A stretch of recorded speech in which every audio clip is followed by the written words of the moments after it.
Jabalpur police ने 2 महीने पहले जबलपुर से लापता हुई युवती को तलाश करने में सफलता हासिल की है। युवती पड़ोस में रहने वाले एक युवक के साथ प्रेम विवाह करके गुरुग्राम हरियाणा में रह रही थी, जबकि उसके परिजन उसकी तलाश में 2 महीने से दर दर भटक रहे थे। घमापुर की रहने वाली 19 साल की युवती का 2 साल से पड़ोस में रहने वाले शिवा मार्को नामक युवक से प्रेम प्रसंग चल रहा था।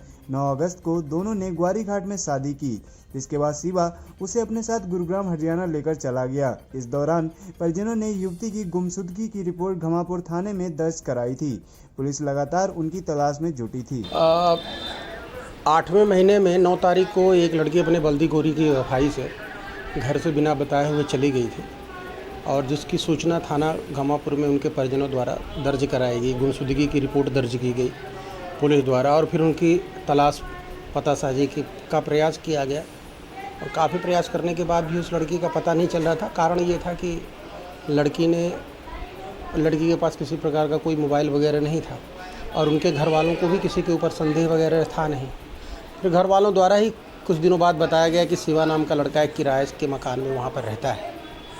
तो उसके ऊपर उन्होंने संदेह व्यक्त किया, तो फिर उसका टावर लोकेशन वगैरह CDR वगैरह पुलिस द्वारा प्राप्त किया गया और उसके आधार पर लोकेशन लिया गया, जो कुछ दिनों तक ददर गांव और उसके परिजन जो जहां पे रहते हैं संदेही के, वहां जाकर के पुलिस टीम द्वारा जाकर दबिश दी गई। लेकिन न तो संदेही के बारे में कोई पता चल रहा था और न ही उस गुमशुदा के बारे में कुछ पता चल रहा था। बाद में कुछ दिनों पहले अभी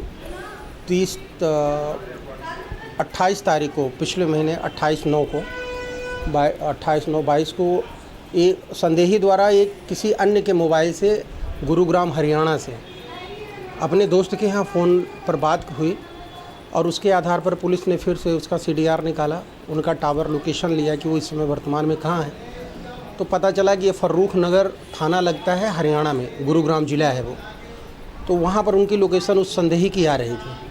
तो एक संदेह व्यक्त होने के कारण और तलाश पता साजी के लिए श्रीमान उप महानिरीक्षक महोदय के यहाँ से दूसरे राज्य जाने की अनुमति प्राप्त की गई और अनुमति प्राप्त करके 29 तारीख को हम लोग की एक टीम गठित हुई, पुलिस टीम गठित करके फिर हम गुरुग्राम हरियाणा रवाना हुए और वहाँ जा कर के फिर संदेही के मोबाइल के टावर लोकेशन के आधार पर जो पता किया गया, तो ये पता चला कि जिस मोबाइल से उसने फ़ोन किया था वो अमृतसर में उसकी लोकेशन दिखा रही थी।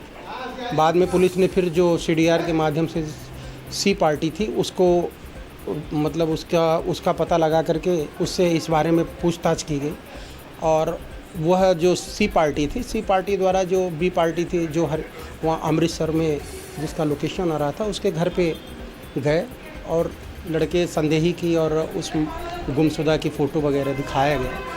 फ़ोटो दिखाने उपरांत उनके द्वारा बताया गया कि ये लड़का यहीं पर अशोक हार्डवेयर करके है एक दुकान, वहाँ पर काम करता है।